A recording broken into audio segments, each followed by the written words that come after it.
please remember that when things get rough, you can always leave over there and come here to Sankofa Books and sit down and relax. Because this is the liberation space and the liberation zone.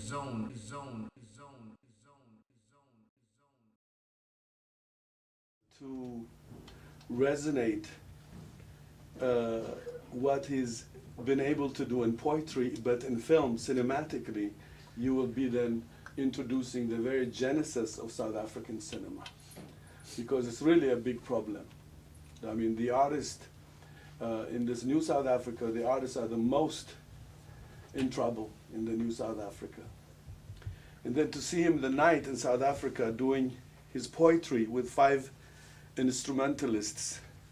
And I said, whoa, and he's a very small guy, you'll see him. And his smile is just life. You know, I'm always like tense.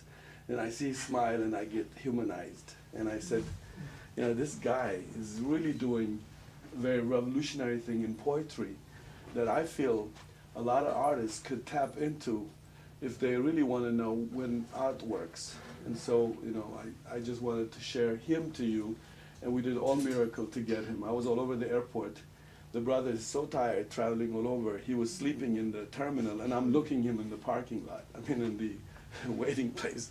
I go to the departure, the arrival was a turmoil day, and my other half is trying to bring the food I cooked so you guys could taste some Ethiopian food for the reception. I hope she will make it and not have much disaster. And we'll have reception in between or after the event. But initially what I want to do is just bring him, you guys meet him, know him. I know you're going to go. And you're going to do, some of you are going to invite him back. All I had to do is this thing. I always do this. I just introduce, and after that I'm not even in the game. But I know most of you here are community activists, and you're going to share him to people, because I think he's a very important heralding poet out of South Africa. And his caliber is just, you know, is something unforgettable. One whole evening, a whole South African men, women in the auditorium all over the floor. He had them like this for 2 hours. I said, wow, we can barely keep them, you know, with a 2-hour movie. People sleep on our films. We need a lot of help from the audience, and he was just animating the whole theater. The call and answer between the audience and him is something, an experience that I think we should bring with his instrumentalists. And so we'll do that. Then I really want you to have a time of question and answer about everything that you should ask him. I don't think you should let him get out here without him giving you contemporary, his interpretation of what's happening in South Africa. And then at the end we do book signing. But please buy his book, because that's how we're going to help his flight. And if you don't want to buy his book, you know, contribute before you go for his flight. And I'm asking you straight. Thank you very much. Kgafela, my brother. And of course, David White. And I'm doing it all. I'm not. Sweet is the best with it. She's not here. I meant her to do it. This is Sankofa's soundtrack maker. He made the Sankofa soundtrack, David White. And Brad is like, he's floating to want to be the cinematographer that's going to just destroy all of us. He's a Howard graduating. He's doing his thesis there. He's very, you know, he's a totally committed brother, young brother. When I see him, I know the continuities. You see, always, with all his flaws, I see the continuity. Kgafela, my brother here. Yeah, I won't go for 2 hours. I'll keep it short. Good afternoon, and thank you for being here. And perhaps I want to steal a moment. You may not hear what I'm saying, but I beg you to follow the spirit. I normally introduce myself with this piece. Ke magogodi ke a gogola ke no ke kgolo ke thotobolo ya selo ke Kgafela wa ga makgetla ga kgetlo Kgafela wa ga makgetla phetlo a tabane wa ga tshegetsang ke atlaretse maropeng ke reditse itse ke magogodi ke a gogola ke no ke kgolo ke thothobolo ya selo go le ban wa gauntiretso khomanyane wa gapudumo a khutwa mokwena wa ga sethunyane nageng se ikitsha dithunya se sa thuntse le role ke magogodi ke a gogola ke no ke kgolo ke thothobolo ya selo ke re seng khotle ke kgabo ya molelo kgabo ya morula khote kgolo a ba khatla ke magogodi ke a gogola ke no ke kgolo ke thothobolo ya selo ke Kgafela. So, yeah, I think the challenge is always where to start. So, since I've already started, it's no longer a challenge. Months later, it somersaults in its mother's womb, pops out feet first, no labor pains, no birth cries, just the sound of silence breaking. It skips the nappy for a pair of jeans. It suckles from a pint of beer. How soon it learns to swear. Crazy. It's a race through history. Scarcity is riding on a beetle's back. Jump starts the baseline pulse. Rocks against Babylon in rooftop Tando. Rag on the rampage. It is dread. It passes all. Drop dead gorgeous looking for a heart to break. It's already tired of screwing. It will stitch its canter, shut it to the world, a slice of its baby, throw it in the sea. It never bled, just flood of acid laughter. Corroding your soul, it is zim. Come to Josie, bouncing, it is jamming in a rub-a-dub style. Sticks out its tongue, waves it like a flag of flame. It is chasing fame in rocky street. It is not foolish, just learn to speak. Pure English through blocked nose, strikes a pose, mental case, it wears Azania's face, liar it rules in Bohemia, it's amazing grace, how sweet the sound of a one-night stand.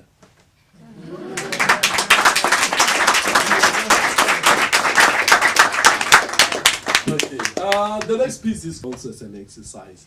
In being involved, I invite you to ready. Yeah, try to get the meaning for yourself. So let's take it away. At school they say she kissed some bloody fool. Some say she was whoring, got Varara and gave it to him. Some say they saw he had coffee with the morphine. Some say that's where he got Varara. Some say you don't have to be a bitch to get Varara, cause she got Varara from Tate Muruti and he got it at first bite from the nun next door. Some get Varara from the dance floor, some standing, some lying, warm in love times, making promises on futon beds. They say Varara will get us all even if you paid to get laid. Some say Varara Gele came galloping down the hill, bro, to eat our women. Some say no. Varara is a white man's lie. It comes from the west. Some say Varara is a white man's lie. It comes from the west. Some say you can't police Varara, because Varara is more slippery than Chauke. Some visit Masangoma. Some pay white-coated doctors a day to visit.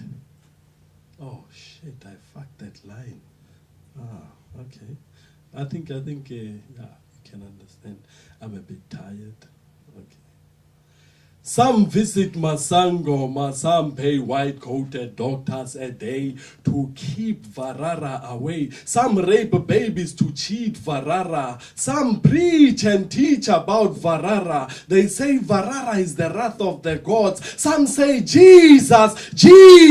They say Jesus will save them from Varara. Some have more faith in femidom. Some say horizons are so Viagra. Varara will not stop till thy condom come, till thy condom come, till thy condom come. Yeah?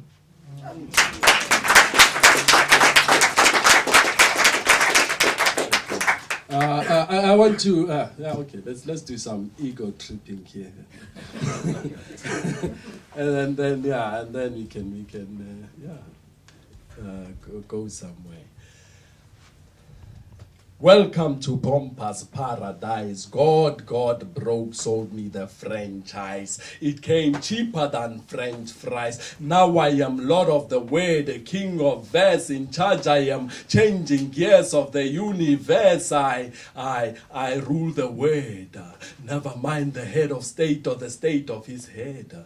Never mind the head of state or the state of his head. Just remember the stain of my ink when I drop a stink bombs of memory from the trembling buttocks of history. Bomb plastic, I rock the open mic. I am tearing up mind amps when I ignite wet lamps. See your skull crack, see your skull crack, see your skull crack when I kick up a riot. Throw a rhinestone, crush a limb in your brain. Now watch me. Watch me climb, ascend my throne now. Watch me climb, ascend my throne. I am more pompous than grandpa's Dompas. I am Lord of the Way, the King of verse. In charge, I am changing gears of the universe. I rule the world.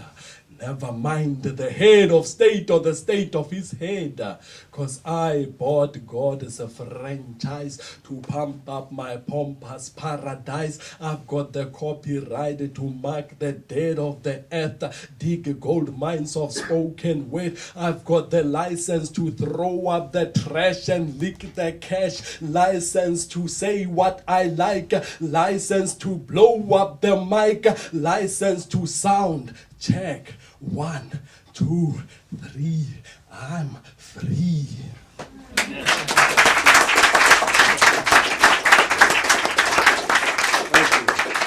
I think the guys are kind of feeling lonely there. So let's get them in, right? And in the process, get you in as well. So I'm going to ask you to work with me, right? Can you do that? Yeah, man. Yeah, I love the energy here. Okay, let's do that. All you need to do is say riot. I think it's a very familiar word, right? Riot. Okay. You'll say it after I say no more, right? No more riot. No more riot. No more riot, just the grinding of rot. No more riot. No more riot. No more riot, just the grinding of rot. The carrot attracts a crooked habit. Rabbits cross the floor to chew the rod. Vote right, there's no carrot on the left. Vote right, there's no carrot on the left. The parrot sings praises because the carrot is in the pot. The only truth to the tooth is the carrot. Liars are strangled no more. They dangle the carrot to suck you into the rot. They put the carrot in your pocket to keep you quiet. No more riot. No more riot. No more riot, just the grinding of rot. No more riot. No more riot. No more riot, just the grinding of rot. The carrot dance is a national sport. See how they run like Judas Iscariot to grab the almighty carrot. Now children are taught that life is about who eats more carrot to excrete more rot. Liars raise the flag of the carrot even in the twilight. No more riot. No more riot. No more riot, just the grinding of rot. No more riot. No more riot. No more riot, just the grinding of rot. You're a true patriot, even if you get caught stealing the carrot. Nobody takes you to court. It matters not if you forgot to give to the poor a cut of the carrot. Just a cut of the carrot. A cut of the carrot for the poor. Just a cut of the carrot. A cut of the carrot for the poor. Just a cut of the carrot. A cut of the carrot for the poor. Just a cut of the carrot. carrot for the poor. I think you heard me. Yes. A cut of the carrot for the poor. Just a cut of the carrot for the poor. Just a cut of the carrot. A cut of the carrot for the poor. Just a cut of the carrot. A cut of the carrot for the poor. Just a cut of the carrot.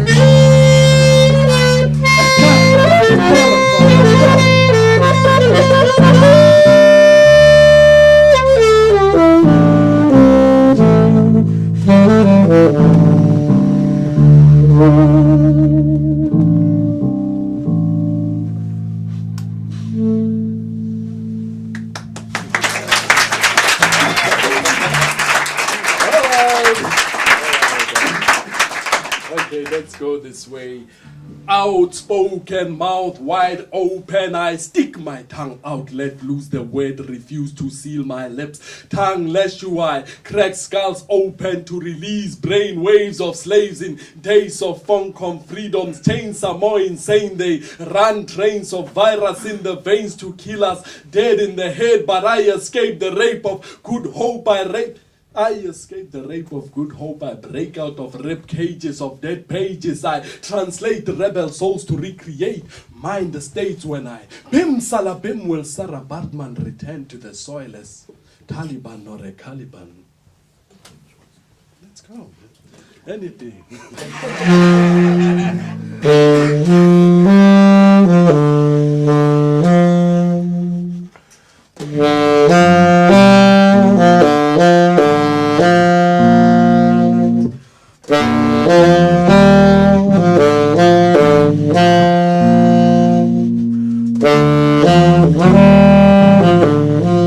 Will Sarah Batman return to the soil as Caliban or a Taliban?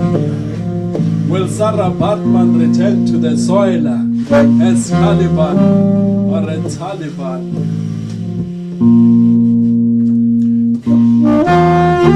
Outspoken,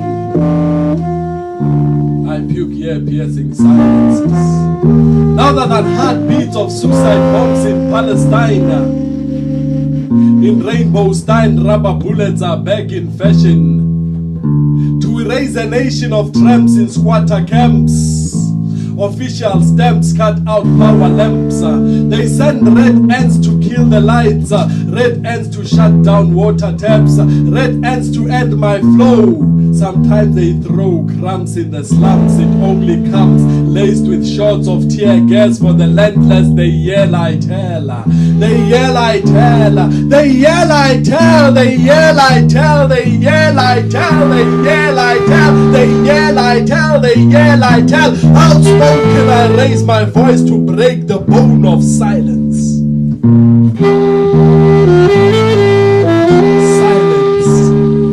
Not a place to hide the tide of violence. I spit out beats of free verses, streams of rebel prose come down my running nose. You can't wipe it away. My issue is bigger than Kleenex tissue. It matters more than the metaphor. It's a matter of shelter for my daughter and good food in the neighborhood. I'm in the mood to wrap it out of your grip, escape through the gap between your front teeth. You fail to chew me, I still breathe. Outspoken, outspoken,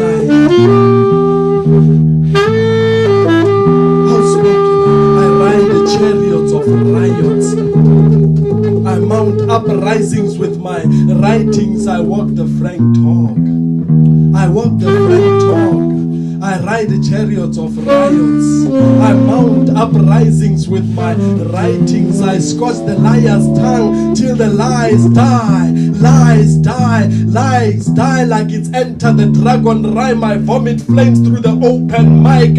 You can't blow me out, cause I'm not candlelight. I am the sun, I set and rise again. I am the sun, I set and rise again. My rhymes are rain. I walk the soil to feed the seed, to feed the seed.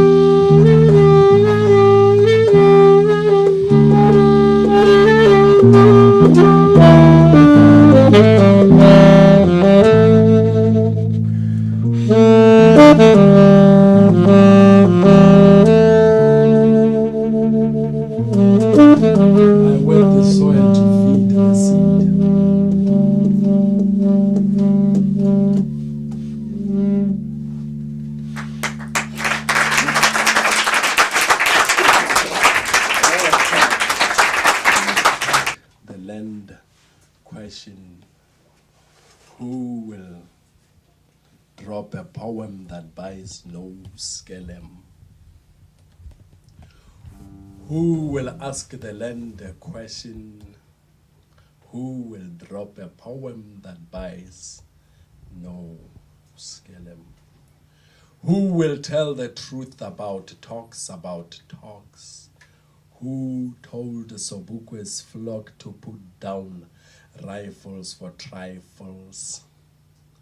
Who buys the lies and sells the soil under conference tables? Whose fables run through the veins of television cables? Who will tell the truth about talks? Who will ask the land question? Who will drop a poem that buys no skellum? Who's got soil in his back pocket? Who's got gold in his wallet? Who is the scum who kissed the serpent and got pregnant on the first come? Who married the snake for a slice of carrot cake? Who lives in black holes like mice? Who will rise to stop these chandies? Who will tell the lighties that the soil is our soul? Without our soil we are forgotten. Who will ask the land a question? Who will drop a poem that buys no skellum? Whose blood is in the soil? Whose whispers in the trees? Whose sweat must rain to free every grain of Azania? Who says it's mad to sink the censorship, mad to speak in the open where eyes are closed, ears blocked, tongues chained, mad to blast the skulls and spill out the dead brains, mad to tear away the gorgeous gear my venom wears, mad to bleed where hideous stains are polished, mad to sample Sobukwe's cry, to tell the truth before we die, mad to lose my head in the word of the dead, mad to dig up tombs, mad to fish out the voices you forgot and buried under the sea of maggots, mad to seek poetry beyond the symmetry, mad to spoil the music because I seek the song of soil, mad to scratch the records and fetch the beat you want to erase, mad to be the word that will not count freedoms before they hatch.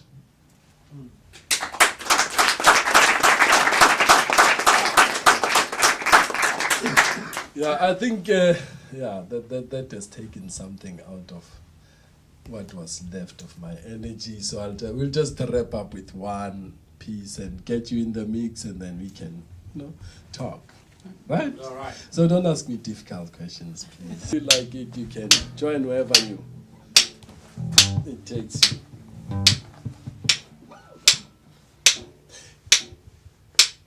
Ke kokota mabati ke batla ke mati. Ke kokota mabati ke batla ke mati. Ke kokota mabati ke batla ke mati. Ke kokota mabati ke batla ke mati. Ga ke boke ke khwa ditlatse ke tlatsa satla di motwana satla di motwana e rata ka lefatshe ke le gala ke khwa molelo ga ke khobola molelo ka o khwa molelo go khwa ka molomo ke bebeng ka baba silumumba ke babela babiloni ke babela babiloni ke babela babiloni ke babela babiloni ke kokota mabati ke bata ke mati ke kokota mabati ke bata ke mati ke kokota mabati ke bata ke mati ke kokota mabati ke bata ke mati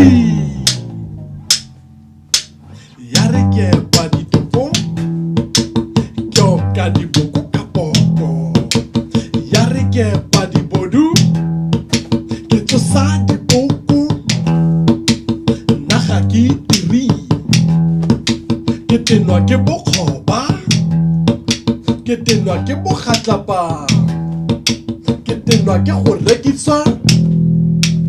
rekiswa ke ditlatla ke tenwa ke tlala ya bana naga e hupile dijo tsa metlhale yotlhe bana ba lela selelo ba lelela molelo ba bua ba goa ka sekgowa ba re mo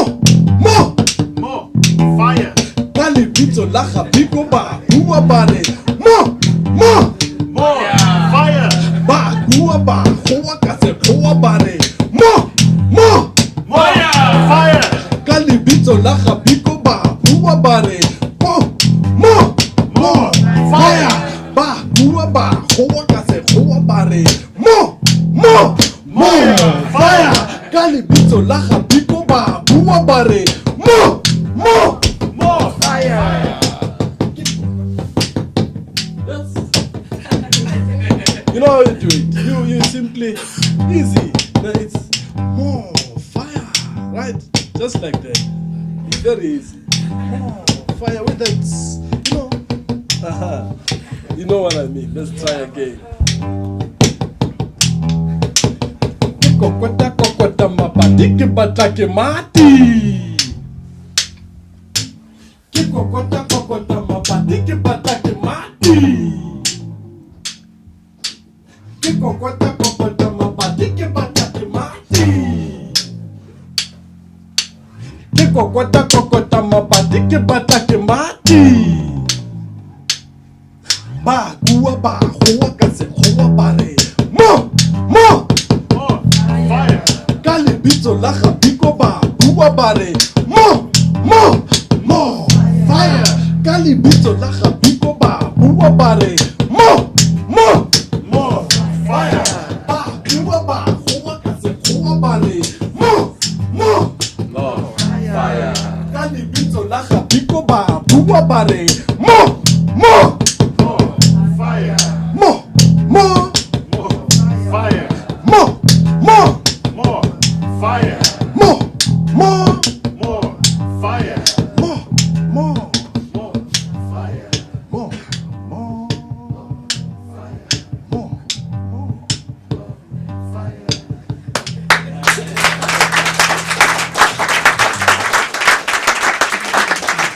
Okay, there's more chairs here, people. We're still going. What we're going to do is, before the question and answer, by the way, Kgafela, if you felt some of the question needed to be answered with poetry, take a liberty, because poets sometimes need to answer you in poetry also. And so that's also an open thing. So it's not finished is what I'm saying. Okay. If he thinks it's finished, he's crazy. But I want just surprise him, because we have our own DC talent. And I'm going to make a Sister Ayana sing for him, not for you guys, for him. And then from there we go to the question and answer.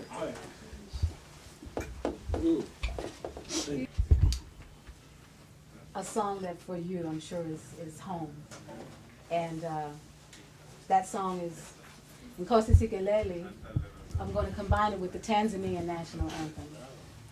So I'll be singing in Kiswahili and Zulu and Xhosa. The words translate in English to mean God bless Africa so that it can move on and progress. Listen to our prayers. Bless us, we the children. Come Spirit, come Holy Spirit. Bless us, we the children of Africa.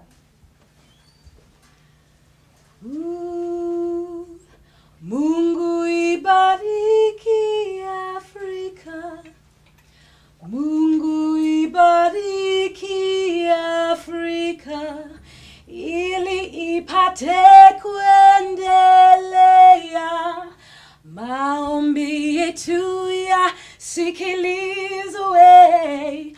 Uje utubariki. Uje utubariki. Uje Roho. Uje Roho. Uje Roho. Uje Roho.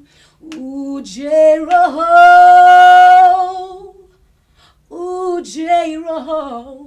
Utubariki. Uje utubariki. Nkosi Sikeleli Afrika.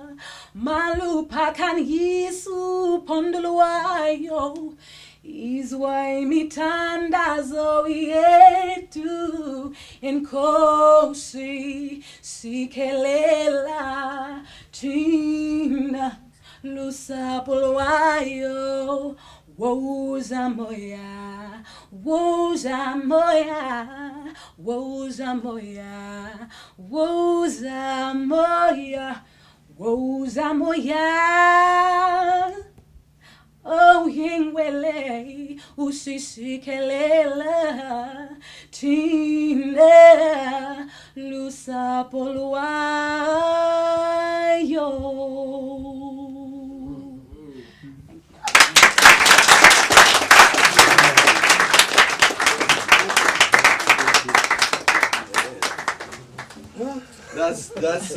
That's our sister, our Washington D.C. sister. You know, not one of them limelight seekers, but real artists. I hope you'll get her CD more in the future. And by the way, if you have to leave before you contribute, Audrey, could you raise your hand? That's the sister, the honest sister. She's Catholic. She wouldn't steal. She wouldn't steal the money. Joking, joking. And so, if you have any question for my brother, well, you better get up. No, maybe. So, thank you very much. That was great. Ayana. Yeah, I just want to thank you. Yeah, it's truly beautiful. Yeah. So, whenever you have, please feel free. Ask him any question. No difficult questions. Yeah. Go ahead, my brother. I appreciate you coming out, Brian, and really have enjoyed so far. Tell us a little bit about your screenwriting work.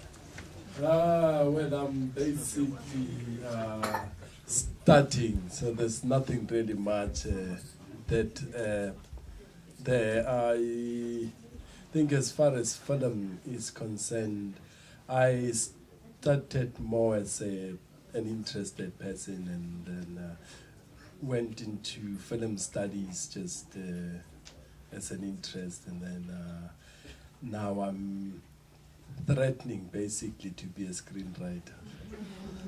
Just describe what you've written. What I have done. Yeah, you wrote a short, right? Yeah, I've written a short piece. Basically, it was much of what I've written were exercises that I was doing when I was studying. So yeah, hence I claim to be threatening. So since I've been taken over by the world of poetry and other things, so I haven't settled in that area. So yeah, I am definitely hoping that one day when I grow up, I will.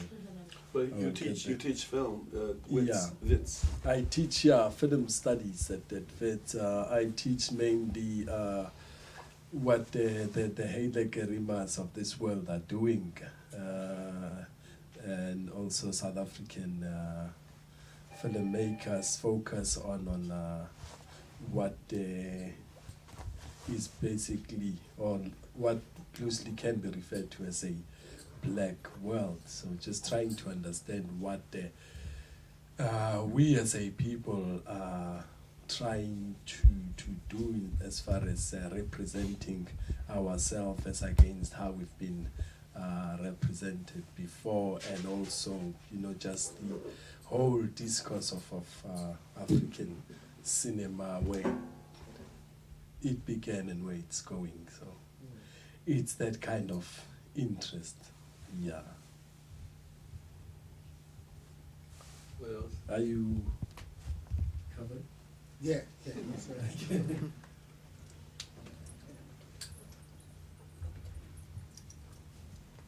Who are some of your artistic influences, musically, poetically? Oh, lots of them. In fact, you know, I'm a bit of a mad person when it comes to influences. I get influenced all the time. You know, it doesn't stop. But I can tell you where it started, and you know, and maybe pick up a few names as we go. When I was growing up, my grandfather used to write poetry. I used to hate poetry because he used to make me sit there listening to him while my playmates were out there having fun. So I really didn't understand what he was trying to do until he passed on, you know. So then I began to really look back at what he was doing. But you know, when you are young, it's just something that's there. It doesn't mean anything. And then I met a poet in my country. His name is Don Matera. You see, what was happening is that I was a student at a college where he was running the art gallery there. So he was asked to come and give a vote of thanks. So in fact, he was asked to come and speak to the students about poetry and stuff like that. So I was asked to give a vote of thanks, and he was reciting his poetry. And as he was reciting, I planned something, and then as part of the vote of thanks, I started pretending that I'm a poet. So I think it all began as a masquerade, and he invited me to come and, in fact, to show him my poetry. So I found myself writing every day because I had to show him something. So I think just that period was for me a very important one. And he kept saying, "No, I like that. And you know, I think my journey then began. And there are so many other people who I think I've read a lot. There's a writer in Zimbabwe called Dambudzo Marechera, a very, very talented individuals. I learned a lot of lessons from Dambudzo Marechera, and I think there's so many other people, like I think musically, there's also, I think, Fela Kuti, who has inspired a lot of, I think, conscious artists. So, well, you know what it's like. You hear people talking about Fela, and you go and buy a CD, and you fall in love with the spirit, and it never stops. So yeah, I think I can tell you so many stories about so many beautiful artists that I think are inspiring me. So shall I stop there? Well, just a little footnote. Machereri, the Zimbabwean cat, he was describing two books, especially House of Hunger and Mind Blast. The guy he's died. He doesn't live anymore, but he was like a fire that came and just disappeared. but he's a very important writer. I mean, there are quite a number of writers in my country as well who I look up to. There's Kurapetse Kositsile, I think he lived here for some time. There's Skia Mphahlele. I'm talking now about senior citizens of the world, you know. So there's quite a number. And then I think later generations, there's a writer called Sekho Rampolokeng as well, who's I think a very key in my formation. And at the moment the scene is quite busy and, you know, bubbling and all these young people just, you know, spur me on.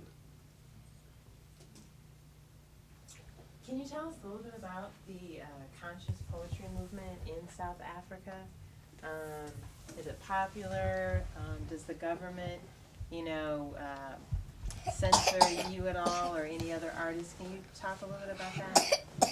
Yeah, there's a line I used in one of the poems that liars strangle no more, they dangle the carrot to suck you into the rod. So basically, I think people censor themselves depending on how much they want to eat, basically. So, yeah, and then there are those who are really hungry and they speak a lot until they eat, and, you know, it goes on and on.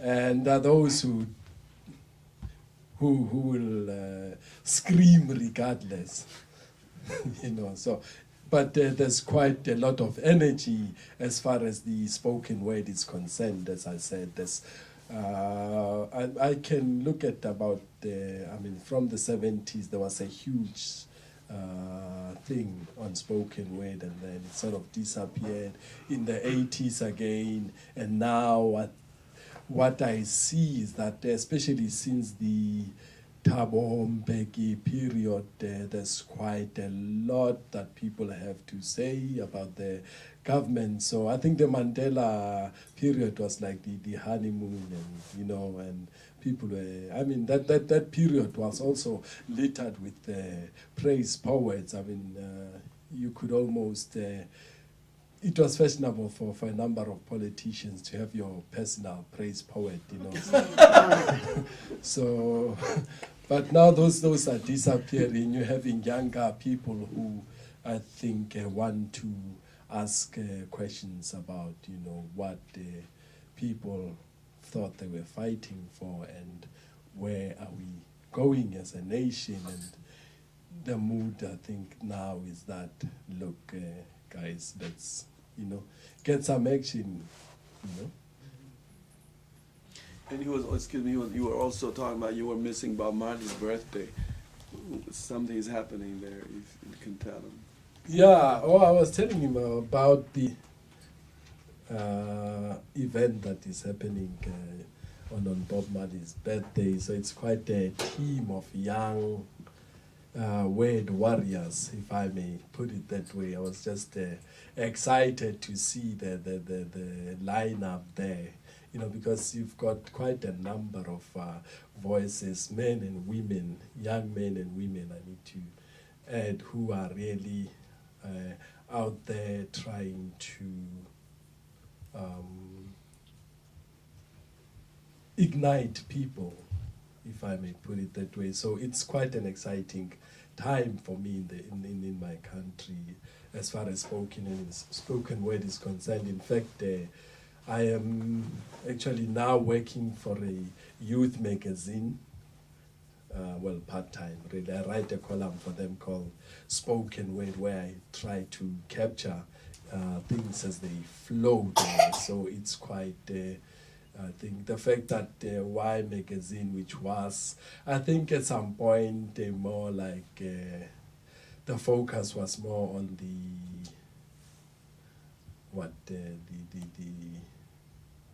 cute side of things, and the fact that they decided, you know what it's like when there are voices that are strong out there, there's always someone who's trying to appropriate them, to appropriate those voices. So I've been appropriated. What's my word? Yeah. Here. I had a question. I wanted to ask if you're a Rasta, and even if you're not, I guess I could assume you're a sympathizer. And I wanted to ask, what's the state of the Rastafari movement in South Africa? Yeah, I am not Rasta. I'm a man of the world. Okay. But there's quite a lot happening as far as Rastafari is concerned. There's quite a number of people who have actually found themselves, in that path. And I must say that particularly since, there has always been the Rasta movement in my country, but since the new dispensation, there's almost a larger, in fact, there's almost an outburst of this. I think the South Africa and the new dispensation is interesting in the sense that it throws up a whole lot of things, a lot of things that people never really wanted to associate with easily. I think they are now, embracing. I think that's another, if I may say, that's the more, positive side of South Africa. Yeah, sometimes when you listen to poets, you think everything is bad. So, it's yeah, but there is, I think that kind of Rastafari upheaval, if I must say, and much of what you'll find is that they exist as a what's the word the academics like, subculture. Yeah, and you'll find them here and there, and they are actually very much a part of the poetry movement, and you'll have your guys doing their Rasta speaking, and it's really great. Yeah? Well, I'll say this. We have, I was in South Africa recently, and I brought a short film made in the township by different groups, including Rasta filmmakers. So during the, earlier I was going to start it out with that, but we were just, backed up. But during the signing, we will run the film here. I think you should see it. It's about 30 minutes, the most, 30 minutes, about 5 filmmakers. 3 women, 2 men, I think. It's a mind-boggling film coming out. When the Sitengi Festival, which is very bourgeois, very Eurocentric, they just went to the township, made their own festival, and invited people, took us by bus and showed us. So I have that tape, and we could run it during the reception, during his book signing. But by the way, in terms of some of the journals you have is what you were talking about also. Oh, or yeah. Did you talk about that? Yeah, let me just give a quick note on that. There's a literary magazine that I think so far it's gone 3 issues or 3 volumes, if I must put it that way. It's called Chimurenga. Behind that magazine, there's quite a number of voices, but the editor is a gentleman by the name of Ndoni Jabe, who is from Cameroon, a very, very beautiful spirit, and I think he's actually helping also to push a lot of things. And I think the magazine itself carries a lot of voices. I think some of the most provocative voices in the land. And what I like about the magazine is that it's not just looking at South Africa, it's opening itself to Africa and the black diaspora. So it's a very important thing in the sense that people are beginning to move from that narrow South Africanness and embracing more of the world, and embracing struggles of other people elsewhere. And Chimurenga, by the way, it's a Zimbabwean word for struggle. So I think, yeah, you know where we are. And by the way, we have only about 5 of the journals and 13 of his books. But if you, I'm sure most of you are going to buy it, but if you want to send him to send you, just leave the contribution and we send you books to your address. Another question? Yes, here in the States with the spoken word community, there's always been this kind of rift between spoken word, free verse, and the academics. And I was wondering, in South Africa, is that still a problem? Here it's pretty segregated in certain groups. If you're a performance poet, your work may not necessarily be received with the same validation as an academic in certain circles, and there's sort of pockets or even cliques. Is it like that there also, or? There's a line by Lesego Rampoloke, one of the poets in South Africa. He says, "Academics unrolling the scrotals of fantastic words." So I think basically it sums up the mood there. Yeah, I think there is that kind of tension. And I happen to also be an academic, so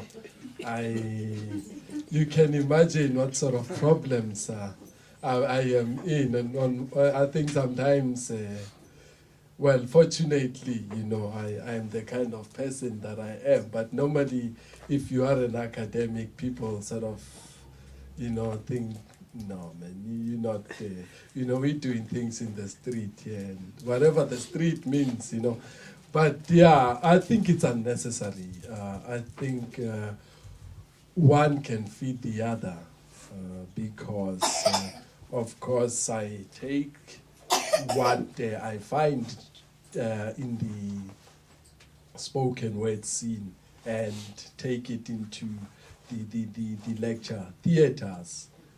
So it's important for me that there's that link. Sometimes I bring in some of these poets who are insulting us to share, you know, so because for me it's about the meeting of minds, basically. It doesn't matter whether you occupy a space at a university or a space elsewhere. We should actually attempt to kill this anti-intellectualism. I think it is not going to take us anywhere because even as you take a pen and write, it's an intellectual exercise. Well, when Robert Penske was the poet laureate, he was totally against it. And then you had someone locally like Henry Taylor, who used to be at American University, who was a Pulitzer Prize winner, but would sit down at a cipher, a hip-hop cipher, and listen and invite those people into his classroom. So you have these two different ends battling. Yeah, which is a healthy way of doing things, is it not? Yeah, I think we should try to build each other as much as possible, because we sometimes waste our energies attacking each other on things that are not here or there, you know. So, But if I may add a little bit here, I think it's also a contradiction of being with the way the system profiles and elevates vertically certain group of people. So antagonism is created by the outside force that chooses selectively the community. Otherwise, I think, you know, as he said, is the meeting of the mind. What is being said is more important than where one is located. But I think it's out, you know, it's interjected by outside forces. And so there's this whole gap because the community, usually folks in the community, the ordinary community that is not connected in the vertical class of the so-called, even if it's a glass ceiling, it's left out and is always antagonistically, profiled. So I think it's the outside force. Anyway, another question. You find it in black filmmakers, even in South Africa, the black filmmakers that the system plucks to appease the period are juxtaposed to those who are left behind. So there's a contradiction that is irrelevant. Neither of them are powerful enough to be decisive filmmakers, but they are eating each other like hell. In Zimbabwe, they ate each other. It's finished. It's all a history of carnivals. I mean, cannibals. Go ahead.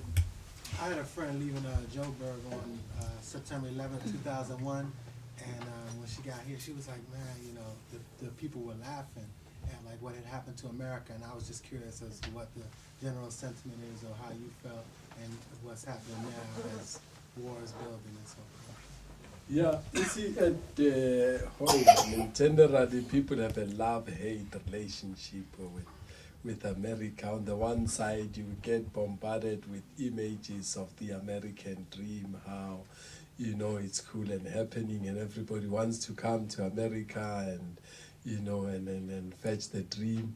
On the one hand, it's also the history of America as a so-called superpower that is, I think, making people have these maybe an unhealthy sort of relationship. So generally, you do have those who also can read between this the lines and say, look, but you know, there are politicians and there are people on the ground. Why should the people on the ground suffer? Because, you know, you have all these guys who just want to show how macho they are, whose balls are bigger than whose cum will bomb Islam, who, you know, that kind of thing, who will screw the Jew, who will, you know, it's a whole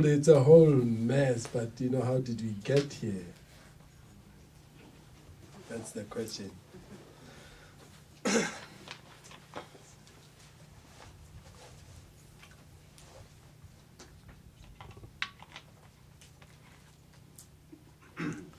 What influence, either positive or negative, has hip-hop had on South African youth culture? And I guess the second part to that question would be, who are some of the artists that, are there any underground artists from here that get any sort of distribution or recognition in South Africa? Yeah, the first time I came across hip-hop, it was I don't even remember who's this artist, you know, and it was just some song, and I think the ladies were going, I wanna fuck you, Tony, and this guy, I wanna fuck you too. So basically, yeah, that, I think that's, I don't even remember that. I don't want to even remember, but I think just that line or those lines somehow managed to stay in my mind. Not that I'm perverted or anything, but I was thoroughly disturbed, you know.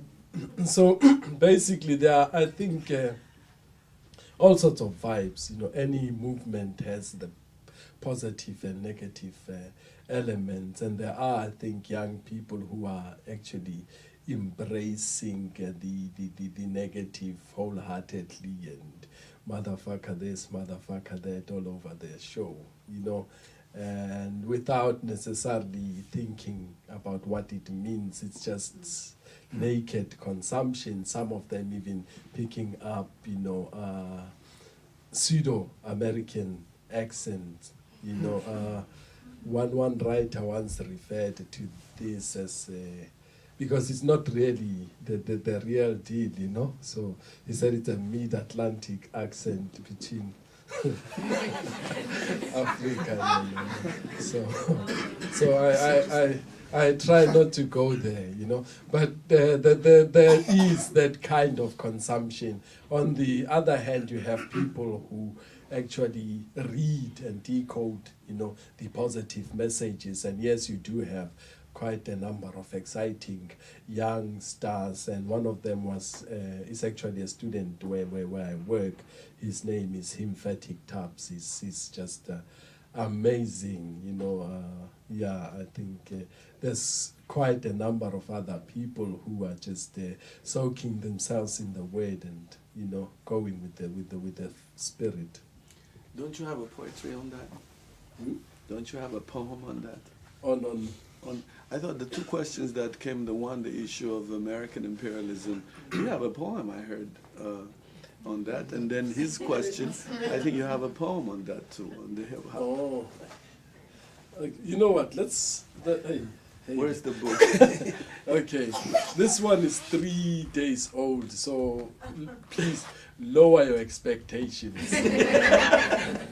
So, yeah, I was just. I never thought I'd have to read this one.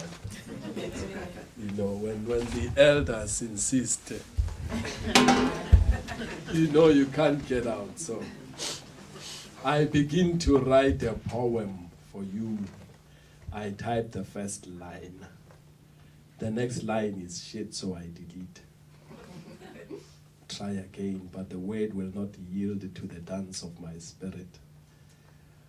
I turn my eyes inside, take a peep into wombs of muse. The naked eye is not enough to see the cues of my blues, so I let it go. Put this poem to sleep. It lies there sweetly in futile form, waiting to be born, waiting to touch and be touched by earth, while I hunger for a beautiful line to mark your birth.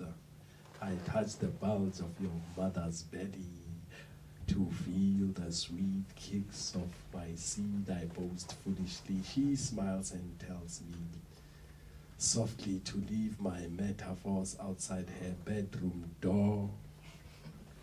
I remind her that she's the one who married a wedhead, not me, so she lets me be, 'cause she knows my stubborn hunger for the word.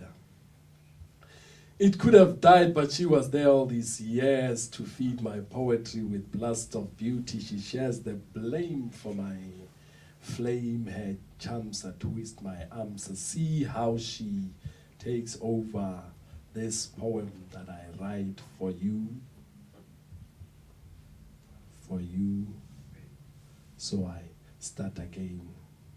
Shake the poem awake tonight. I write a poem for you. For you to know the wells and streams who stir my blood, who flood the whirlwinds of my madness. For you I fill the cold air with a warm poem. For you who is heir to the raging rivers of women and men who thread not and are not my universe, who weave their fabrics into my verse as I stumble on the next line. Not by design, it's nothing divine, but I put it there in oil, strives, wasting lives of a tomb waiting to swallow my womb before I give birth to a poem for you. For you who is yet to sound the first birth cry. For you whose cries form a poem in my head. For you I lock myself in the skull as I ride Bloomington transits, paging through sizzling sheets of beat poetry. I lose my senses in Langston Hughes, whose blues send me songs of Lawino.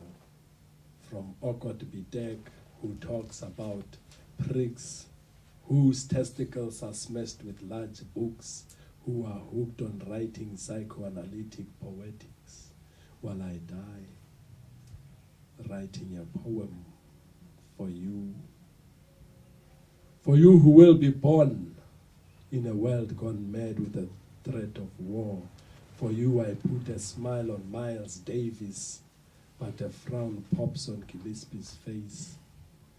For you I sing sweet lullabies, but somewhere a suicide bomber will kiss his ass goodbye. For you I drive a dream like king, but red ants bash skulls of the poor in my country. For you I paint the beauty of poetry, but will it drown the screeching of fierce, breaking, tears falling? For you who is born in the furious scorch of 9/11, for you who will be born under hideous shadows of warmongers, of monsters who parade genitals at hallucinogenic dawns, big babies blowing horns about whose balls is biggest, whose Come, will bomb Islam, who will rap the Arab, who will screw the Jew, who will bonk more Bantus, frisk more blacks at airport strip, and tease more with red lights district looks, saying, welcome to my country. Damn, how did I get here? Not by slave ship, it's by flight of a poem I write for you while I flee the jaw of war knocking on the door.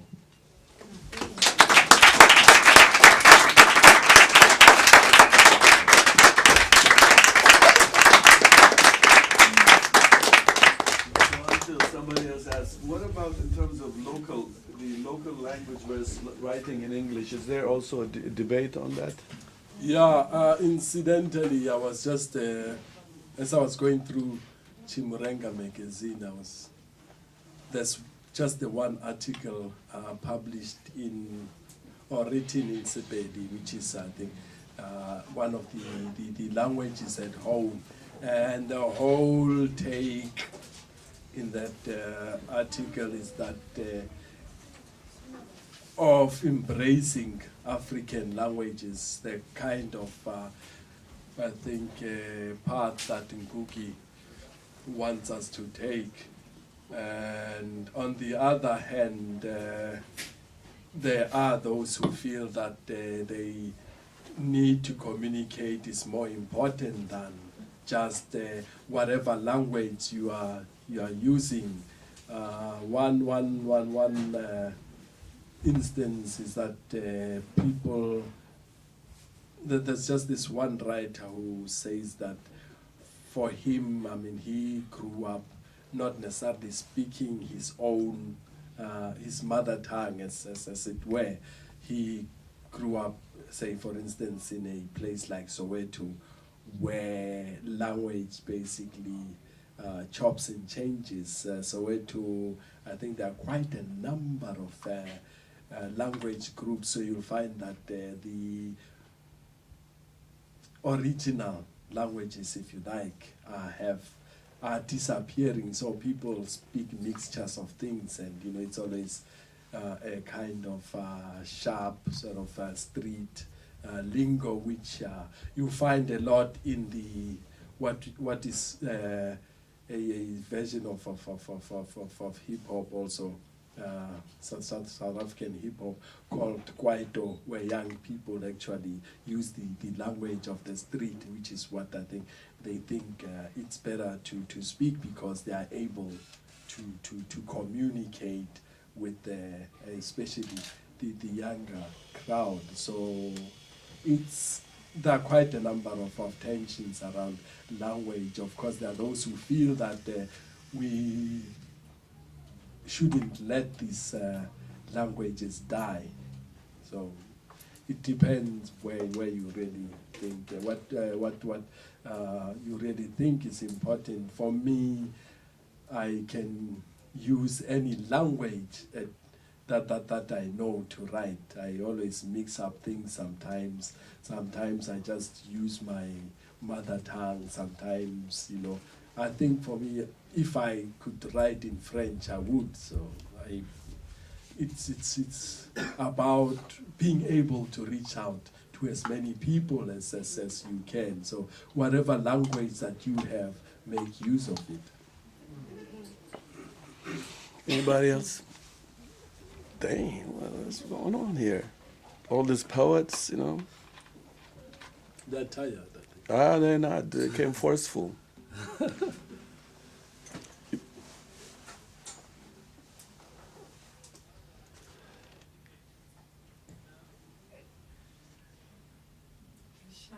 Yeah? Well, go ahead. I don't know if you have an answer to this, but I had seen a movie about 6 months ago called Carmen, and it was a Senegalese film. There was a lot of controversy around the actress who did the film, because she was part of the Muslim community, and her own community did not accept the film and actually boycotted it and threatened to kill her. And I was wondering if you would, that's in the diaspora, if you had heard anything about that particular film. I think it was a French Senegalese film that was done. Yeah, no, I actually am ignorant about that part, so Okay. I'll skip that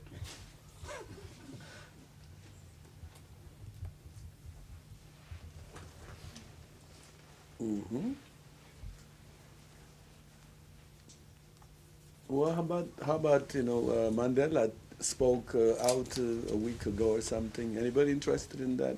He didn't maybe hear him too, but what's the well, in terms of like let's just take the issue of land that you touched in your poetry. Do you think South Africa is heading the Zimbabwe way? Is this what's happening in the because of the neglect of poor people in being restored in their birth ground? Yeah, now we're getting into very tough. And once you touch the soil, then you're touching a very sore point, because I think that's where power lies. For me, if apartheid was just about people telling us how smart they are, and without taking the wealth of the land and the soil, I think we just laugh at them and leave them to their foolishness. But when we go back to people like Robert Sobukwe, whom I mentioned, at the center of what these people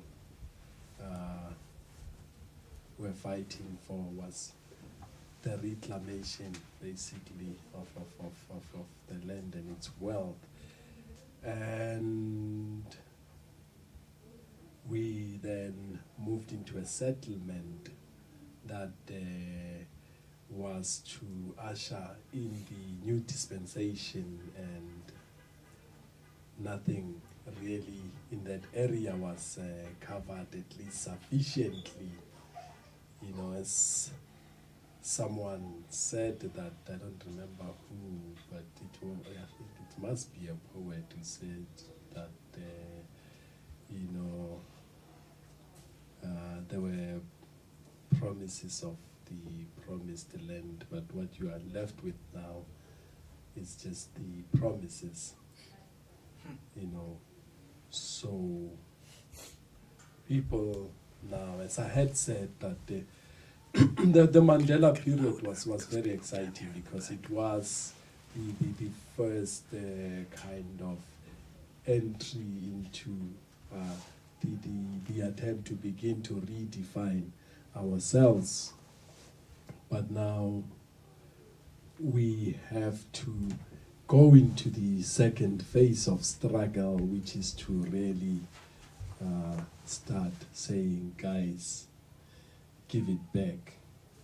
But now the question is how, because on the one hand you have people who brutalized, murdered people to take away the land. Now we have a very syrupy situation, if you like, where everybody wants to give everybody hugs and kisses and handshakes, and it's all good, I think, on the surface, but we are missing the main thing that we still have issues, and our issues around mainly around what is due to us as a people, who I think are the rightful owners of the land. And for that I will not begin even to apologize. But then you have these intentions of a government that is trying to appease the other parties, as you know, that given the kind of history that the African continent has gone through, those who have attempted radical measures have been actually dealt with from elsewhere, you know, so that in some cases you sympathize with the powers that be, but you know, there must be a real attempt to actually give back to the people of South Africa what belongs to them. And at this point, I'm not convinced that we are there. Well, you know, every time I go to South Africa, it's just scary. It gets more scary as an outsider. And to me, do you feel that way in the sense of, you know, you being a South African, I just take the next plane, so do you feel something is in the process of like imploding within, or is it just a foreign eye?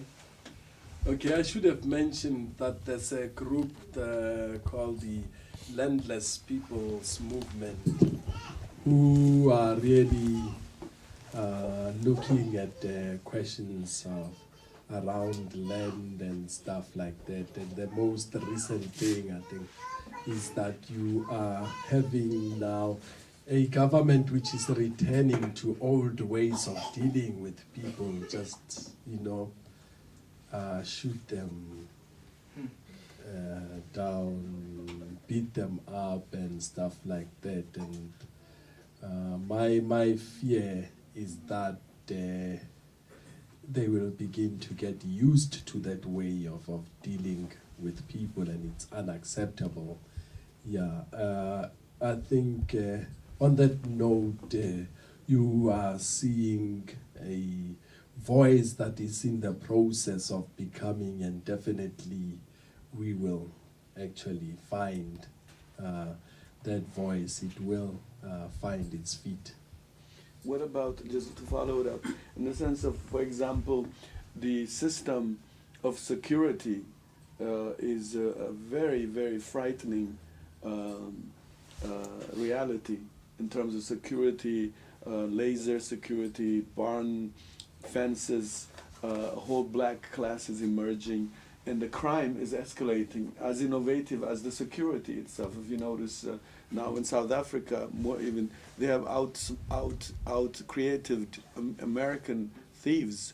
They would cut the belly of the bank car to go in, and they were just, you know, everybody's inventing a new way of preventing crime, and they don't use its relationship to the excluded people who expected so much, are now turned into bandits and robbers. In fact, there's even a poet who's in jail.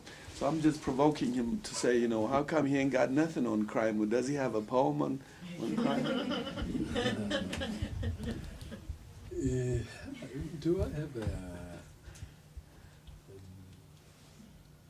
no.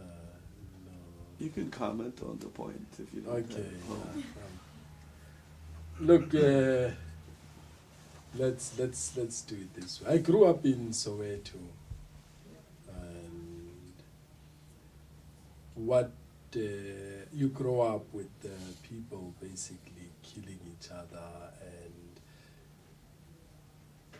that was the thing. You had to be tough when you grow up, and you had to be able to know that once you walked out of your home into the streets, you have to be able to handle your stuff.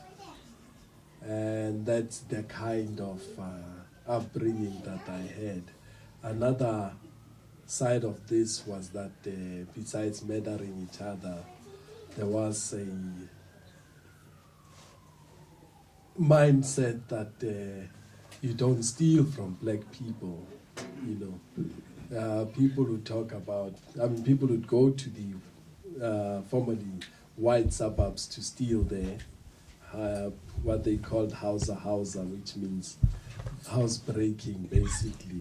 And the whole process was called liberating the good. So even, you know, sometimes crime is politicized in many ways. So that culture was I think very, very prominent during the times. And then there is also the thing that during that time, actually, a lot of violent crimes were experienced mostly in black townships, very little in white suburbs. And actually, most of the crime was taking place during in black townships.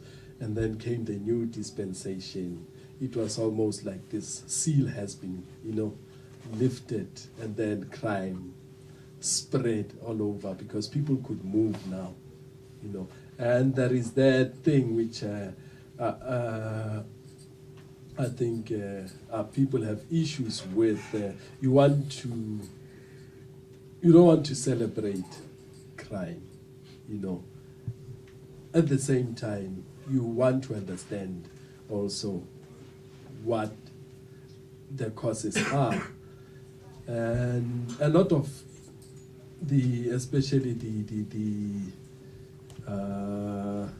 cash in transit heists are said to have been committed by people who came from exiles, basically who were trained soldiers, and when they came back to the country, they found themselves in the streets, no jobs, nothing, but they had the skills, you know. So it's that kind of. I think there's one guy called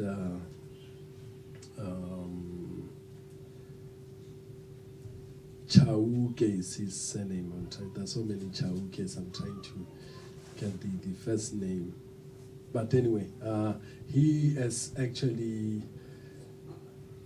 There was one point where he was said to be the master mind behind a lot of these cash in transit heists. So the police were looking for him, and they even sent out this, I think, inspector who was really said to be, you know, the baddest motherfucker among the police. So Chauke kept eluding him, and you had stories in the media that came about, you know, Chauke, so that there were stories of a Robin Hood that were painted, you know, people talking about how he robbed the rich and gave to the poor, and some of these things were true in the sense that I think with all due respect, thugs have a way of setting up, you know, systems of patronage so that they always have people who can, but, you know, he's a good guy, and, you know, so it's that kind of tension that you have, and people who are genuinely sometimes even setting up programs that are helping people where politicians are failing. You see, so how do you deal with that? I do not have answers. Okay, do you have any poetry on the death penalty, which is a big thing, because all this crime just triggered a whole debate on the death penalty. Do you have a poem on the death penalty? I think the issue of the death penalty, I would love to hear poems from people here. But all I can tell you is that, I don't know if you know the Maria Bosch story in Botswana. No. There was a lady, a white woman from South Africa who I think went to live in Botswana, and I don't know what happened between her and the husband, and she actually murdered the husband, right? And in Botswana, death penalty still holds, you know? So in our own country, what was happening was that the white media kept, you know, going for the throats of the government in Botswana, and black people wanted Maria Bosch to be killed. Oh my God.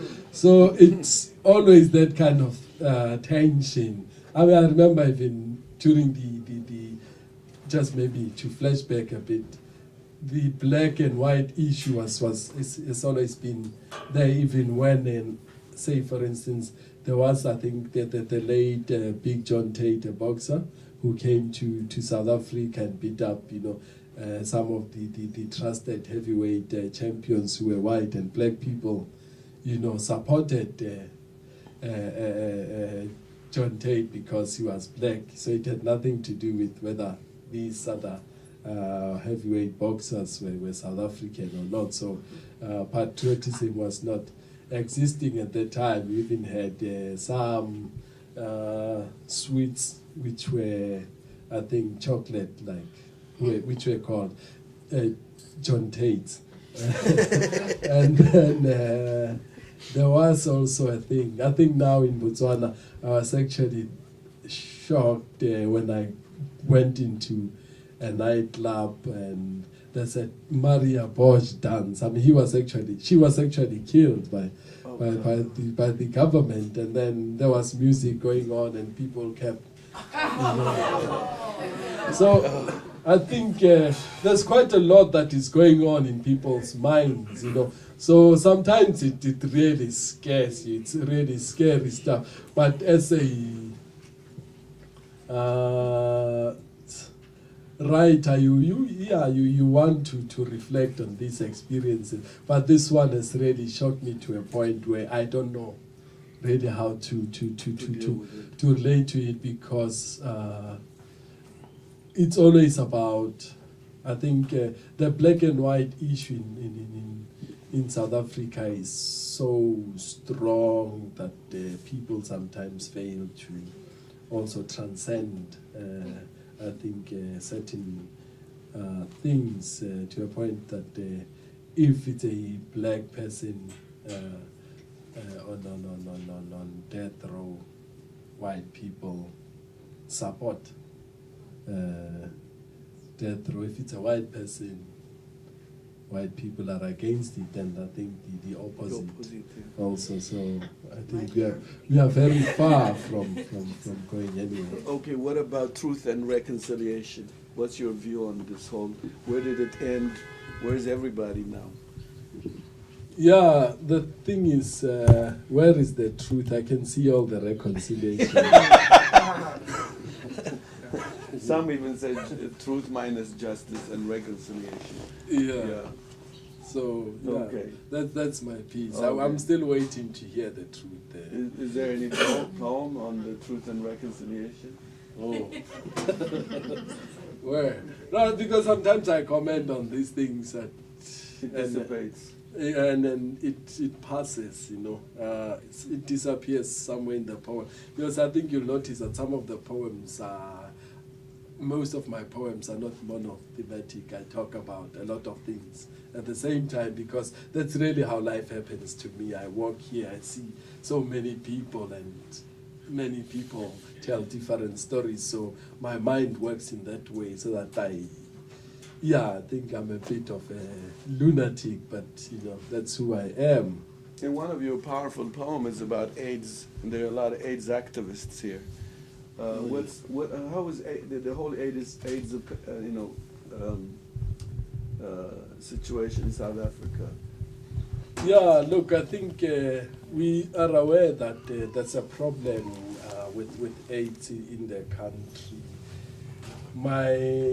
I think people should be able to understand that it's about choices that people make, very, very personal choices, but it has been, I think, sometimes politicized in a very shameful way, such that whenever you see images of people who are suffering from AIDS, they're always black, and that it's not really the true picture. So AIDS carries a black face, but you know that there are white people also who are affected, and I think it is a problem also for them, because it doesn't help them to deal with the issue. So I think we need to actually be mature enough to actually deal with the actual problem. It's a medical condition. It has nothing to do with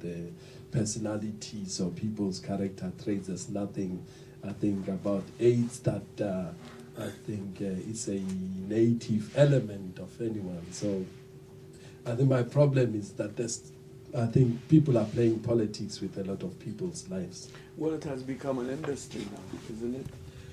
Yes, it has. I mean, so many proposals are written and so many. I remember, the one major issue was the Mbongeni Ngema scandal, where I think he was given 14 million to do a play on AIDS. There was quite a lot of people had issues with that because it was completely unnecessary, and the way I think ways in which it was done also I think lended themselves to a lot of questioning. But yes, you have a lot of people who are actually looking at AIDS as a way to make a living. So. But how do you tell the genuine from the fake? I try not to judge people a lot in these circumstances because sometimes you find yourself in a lot of problems when you are ready to attack and dismiss people. I like to be paid when I perform, so who am I to judge? What about? I heard you in South Africa. You had a strong poetry on globalization, on World Bank, IMF. Are you scared of your visa? Why? We didn't read any of it today. Oh, okay. No. It has nothing to do with it. I think sometimes it's like this. You have these poems that I think you feel during certain periods. This is a friendly crowd, and nobody is from INS. Nobody works for Ashcroft here. Joking. Yes. Joking. No. I'm saying it. So the way I think my mind works is that sometimes I'll just focus. Do you have any on globalization?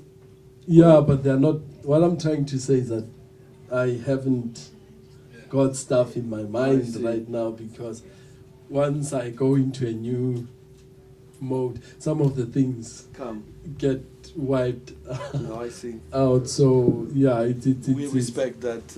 It's unfortunate. Yeah, I heard you mention Kwarta music, and I'm just curious. You compared it to hip hop.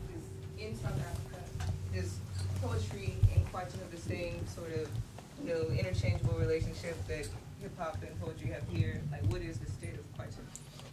Yeah, look, there are various schools of thought on what Kwaito represents. On the one hand, you have your hip hop heads, who are really into, I think, who emphasize more the word than the music, and they look down on the Kwaito movement because Kwaito is, I think, unashamedly about the latest beats and what's going down on the dance floor, and I think I am for Kwaito. Because I think I'm not above the dance floor, not that I'm a great dancer, but I can shake a little when needs be, but so that it's part, I think, of the scene. So Kwaito represents that dance culture mainly that is floating around, and in some cases you do have occasionally people who are actually attempting to move beyond just the dance rhymes, but think about issues, and that's where I think you find overlaps with the hip hop movement and the spoken word movement. So, but it's not that we are so used to packaging things, we don't see, that sometimes these things have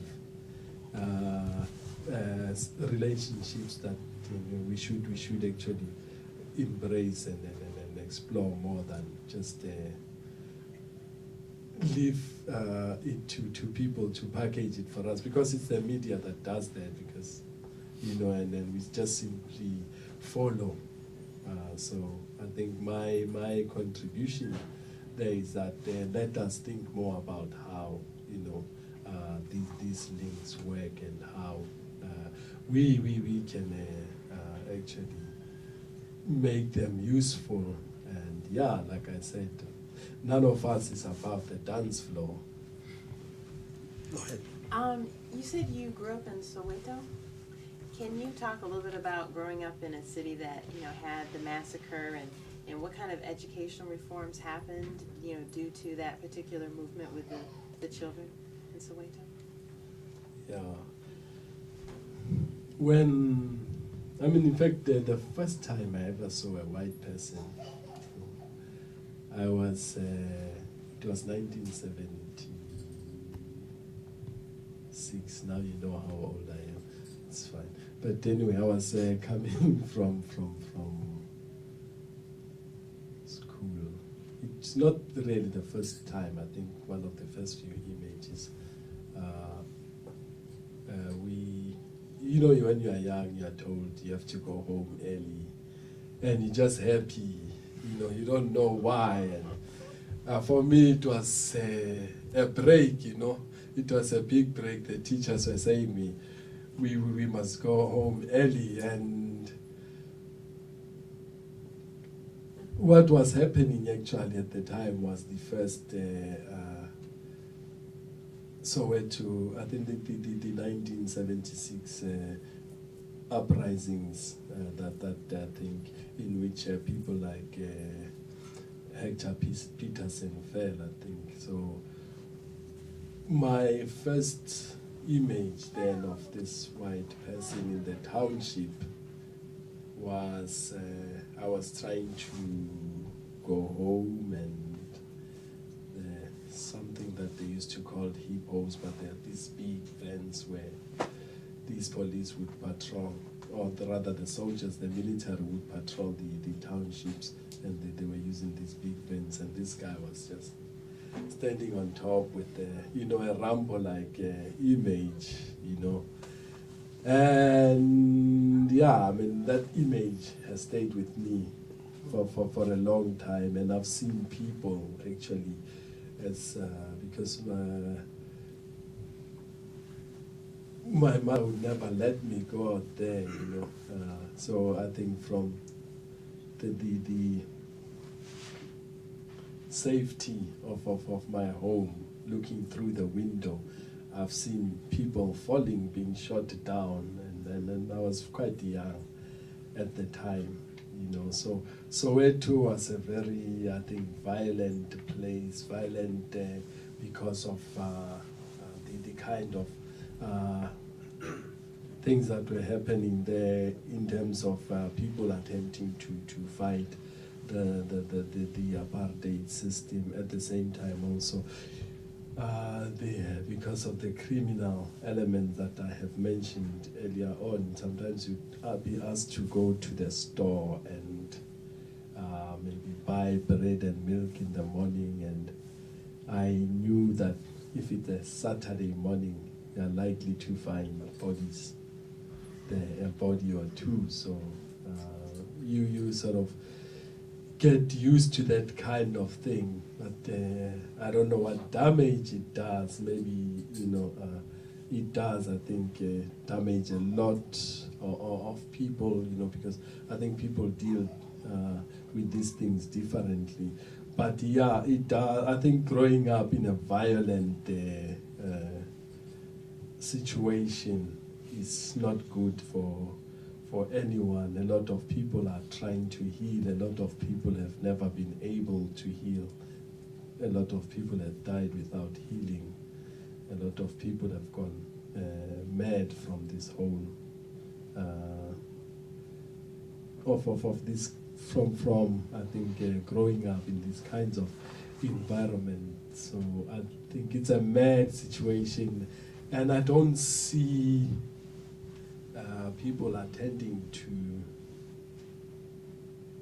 this madness in very meaningful ways. It's as if people are just Glossed over it. yeah, they will have to handle it, you know. So that there are no programs really to deal with these things. I don't know why, but our society has been brutalized quite a lot, and I think there should be actually a program where people are helped to go through these things, but at the moment there is none. And here's where I want to come. And earlier we were talking about, it's amazing how one thing that impressed me about this gentleman is really knowing this is what he went through. His smile is the most powerful. I don't know if you noticed. He has this humanist smile.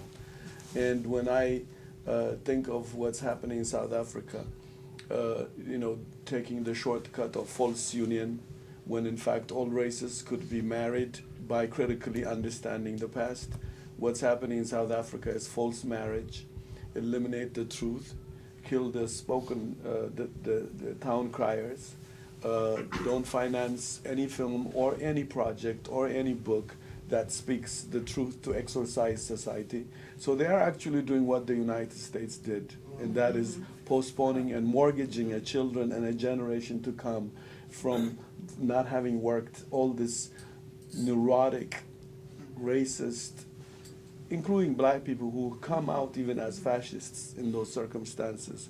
They're not allowed to exorcise their own demon even. And so South Africa for me is a very frightening country because the demons are being kept and not allowed. And so I think you met a spirit that is trying to somehow heal people. And I saw that in Joburg when he performed. And that's why I wanted to share with you guys. It was not easy to get him here, but you got to participate now by donating. And then I'm going to ask him, because my partner, the other half, is that's Shirikiana, who sponsored you. She's now waiting with the food, but she missed the poetry, and he's going to read one for her. He's going to be forced to read one for her. In the meantime, so he can think about it, I want you to do your announcement. He has a poetry thing he needs to announce. Come on. Listen to him if you are a poet or being aspiring poet. Greetings, everyone. Every Saturday from 12 noon to 2 o'clock, we have a poetry workshop here upstairs, open to the community. If you want to participate, just come through, bring about 5 to 7 copies of your poems. We can, everyone can have a copy. We start with a series of writing exercises just to generate some new material, and then we just workshop and really try to tighten up your pieces. So every Saturday from 12 to 2 upstairs. Thank you. And then they don't even pay electric bill.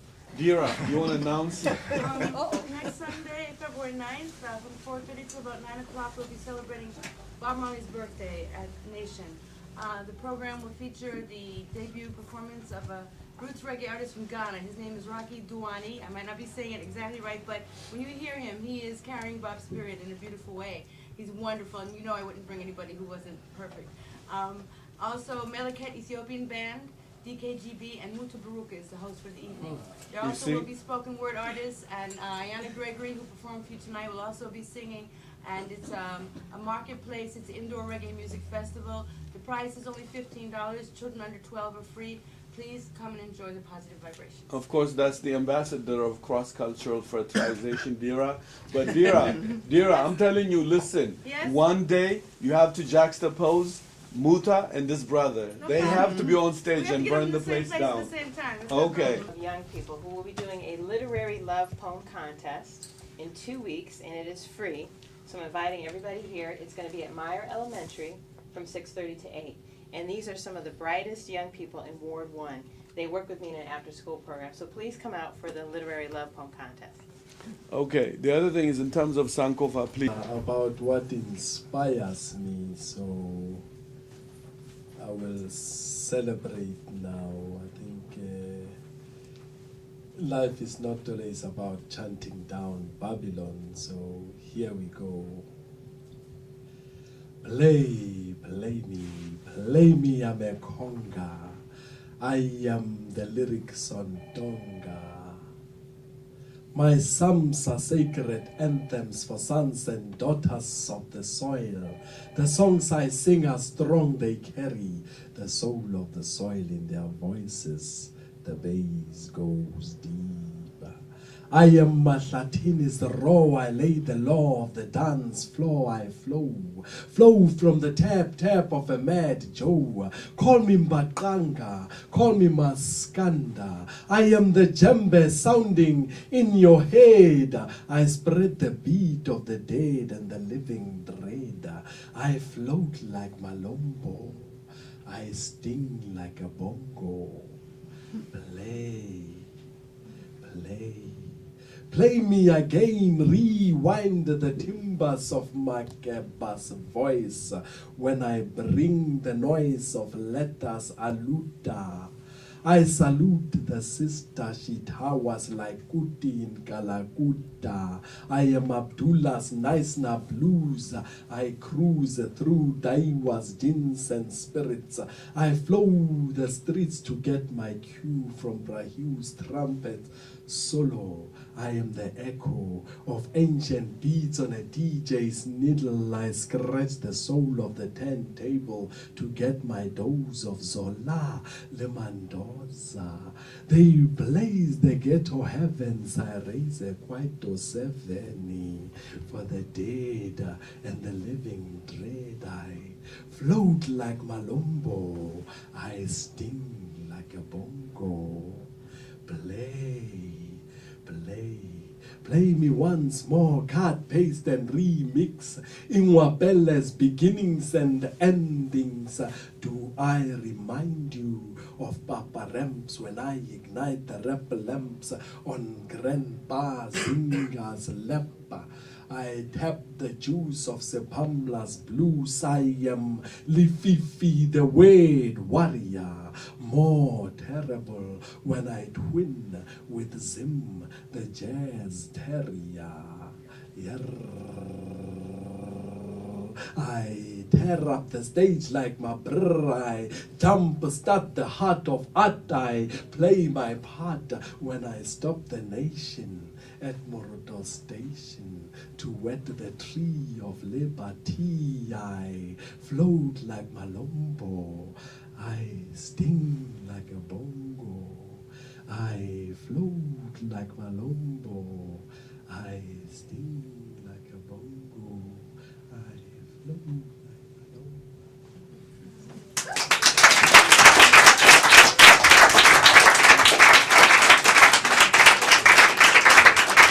Yeah, thank you very much for receiving me. It's been good, and yeah, it's always good to be amongst people who embrace you. So I don't have a lot of words. When a poet runs out of words, you must know, he's been touched. Thank you very much. But really, get food. Don't run away quickly. We'll set up the film. Brad, help me bring that to the player and let's put it on. The safe is still in there.